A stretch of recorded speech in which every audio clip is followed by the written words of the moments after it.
Assalamualaikum warahmatullahi wabarakatuh. Selamat pagi. Bertemu lagi dengan pelajaran IPS yang pada hari ini akan membahas tentang kelanjutan dari tema kemarin, yaitu pengaruh perubahan dan interaksi keruangan terhadap kehidupan di negara-negara ASEAN. Ada dua tujuan pembelajaran yang harus kamu pahami. Yang pertama, kamu nanti harus bisa menjelaskan pengaruh perubahan dan interaksi antar ruang akibat faktor alam. Kemudian yang kedua, harus bisa menganalisis perkembangan iptek di kawasan ASEAN terhadap perubahan ruang. Mari kita ikuti untuk pembahasan yang pertama, yaitu pengaruh perubahan dan interaksi antar ruang akibat faktor alam. Untuk langkah awal, kamu harus mengingat kembali tentang iklim secara umum di negara-negara ASEAN yang memiliki beberapa ciri-ciri. Yang pertama, bahwa negara-negara ASEAN itu sebagian besar beriklim tropis dan beberapa negara memiliki iklim subtropis. Kemudian yang kedua, wilayah ASEAN juga dipengaruhi oleh iklim fisis. Kalian masih ingat bahwa iklim fisis itu iklim yang dipengaruhi oleh keadaan fisik suatu wilayah. Misalnya adanya perairan laut, pegunungan, dan dataran, baik dataran tinggi maupun rendah. Ini akan berpengaruh terhadap iklim yang disebut iklim fisis. Yang ketiga, bahwa wilayah ASEAN itu mendapat curah hujan yang cukup besar setiap tahunnya. Kalau di rata-rata sekitar 1.500.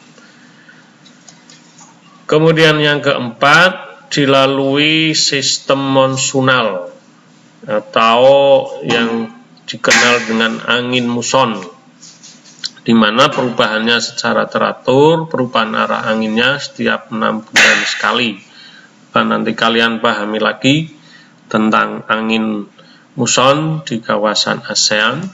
Dan yang kelima, terdapat musim hujan dan musim kering di sebagian besar wilayah ASEAN. Dan yang terakhir, suhu rata-rata di kawasan ASEAN itu umumnya 27 derajat.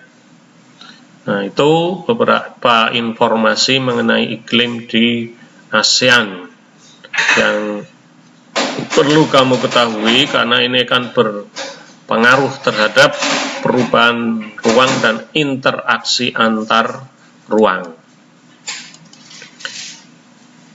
Nah, yang pertama kita pahami tentang perubahan yang diakibatkan oleh faktor alam, ya. Jadi lokasi negara-negara ASEAN itu secara geografis berada di antara benua Asia dan benua Australia. Jadi di awal sudah disinggung, posisi geografis semacam ini menyebabkan wilayah ASEAN memiliki pola arah angin yang berganti setiap setengah tahun sekali, yang dikenal dengan angin muson. Nah, yang kedua, perubahan itu juga disebabkan oleh perilaku manusia, ya. Sehingga kita kenal pada saat ini, sering kamu dengar ada istilah global warming atau pemanasan global. Nah, pemanasan global ini sering menyebabkan cuaca ekstrim. Nah, cuaca ekstrim yang terjadi di kawasan ASEAN itu berdampak cukup serius terhadap berbagai hal. Misalnya, sering terjadinya banjir. Yang kedua, wilayah ASEAN juga kadang dilanda musim kekeringan, kemudian sering terjadi angin topan. Nah, dampak dari 3 bencana ini juga mengakibatkan berbagai hal yang berpengaruh langsung terhadap kehidupan di ASEAN. Misalnya, mempengaruhi sistem irigasi. Nah, kalau sistem irigasinya berubah, maka akan mempengaruhi hasil panen. Nah, bencana tersebut juga bisa menyebabkan berkurangnya kesuburan tanah, hilangnya sistem ekosistem, dan berkurangnya sumber air. Ini dampak dari terjadinya global warming atau pemanasan global. Bahkan pemanasan global ini berdampak juga terhadap bencana yang cukup besar. Kalian lihat pada slide contoh bencana-bencana yang pernah melanda kawasan ASEAN, misalnya puting beliung di Haiyan, Filipina, kemudian banjir yang cukup besar di Bangkok. Kemudian Indonesia juga pernah mengalami kekeringan yang cukup serius di Jawa Timur, ya, bisa kamu amati pada gambar. Ini dampak-dampak yang disebabkan oleh terjadinya pemanasan global dan perubahan iklim, yang di situ ada campur tangan perilaku manusia terhadap alam.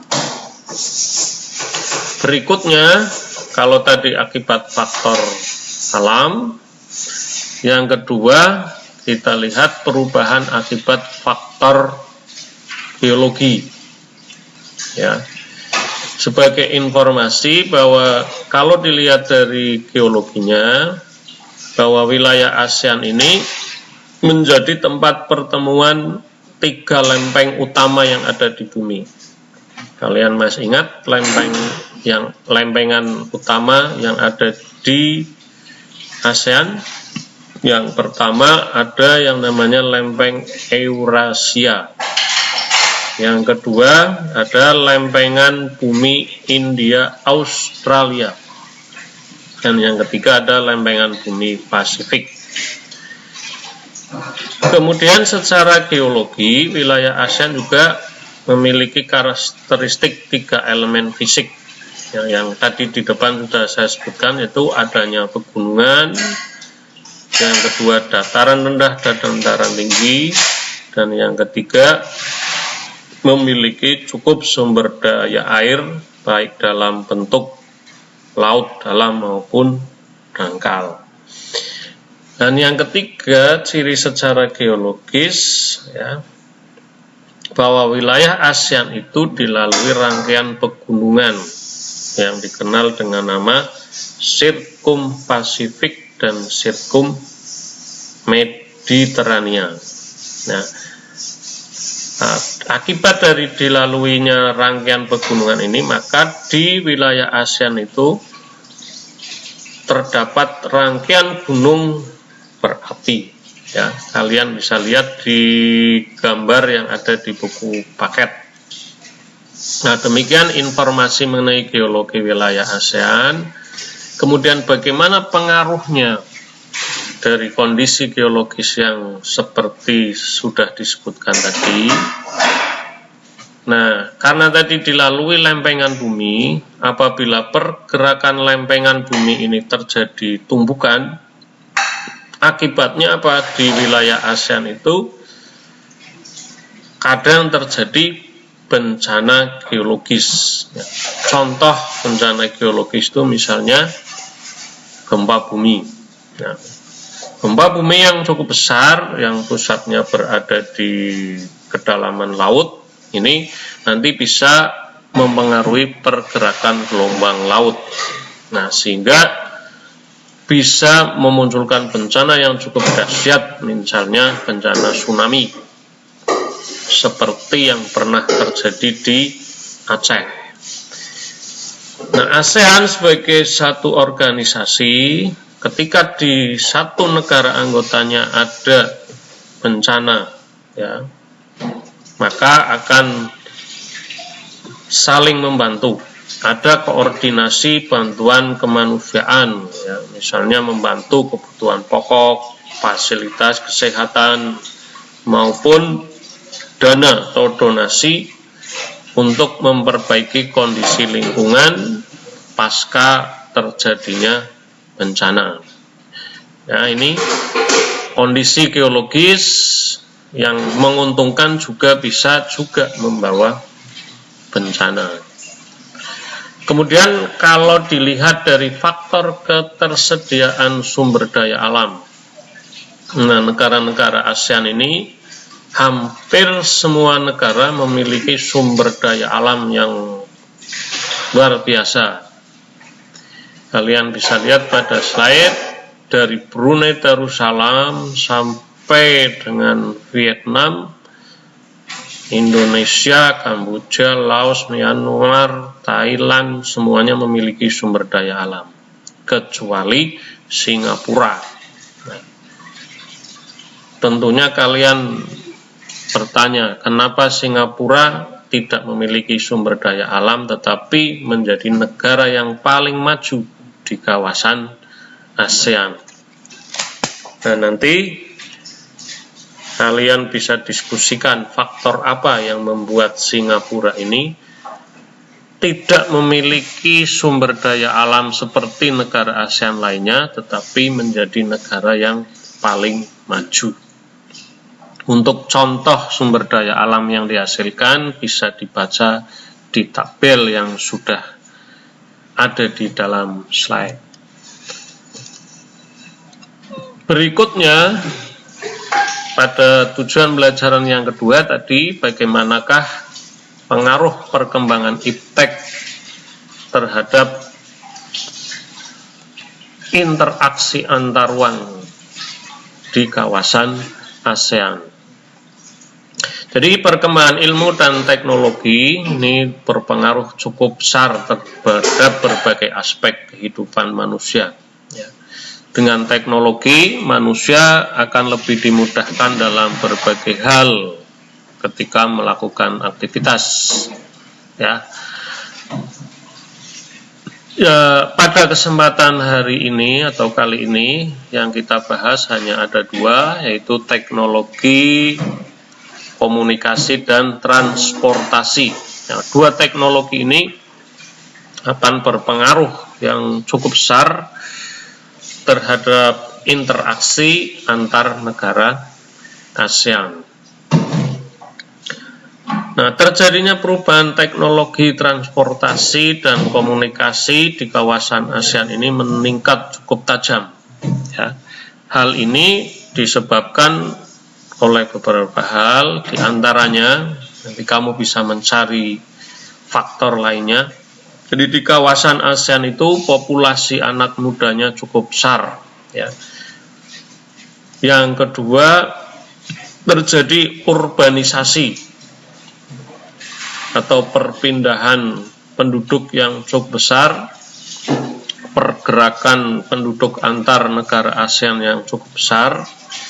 Ini akan mempengaruhi atau dipengaruhi oleh perubahan teknologi transportasi dan komunikasi. Dan yang ketiga, ini bisa kalian lihat bahwa bertambahnya kepemilikan smartphone atau telepon pintar. Ini luar biasa di kawasan ASEAN. Ini akan mempengaruhi terjadinya perubahan teknologi transportasi dan komunikasi.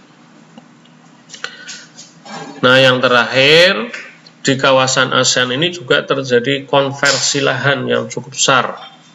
Konversi itu perubahan, ya, penggunaan lahan yang tadinya lahan pertanian berubah menjadi lahan industri atau menjadi tempat pemukiman.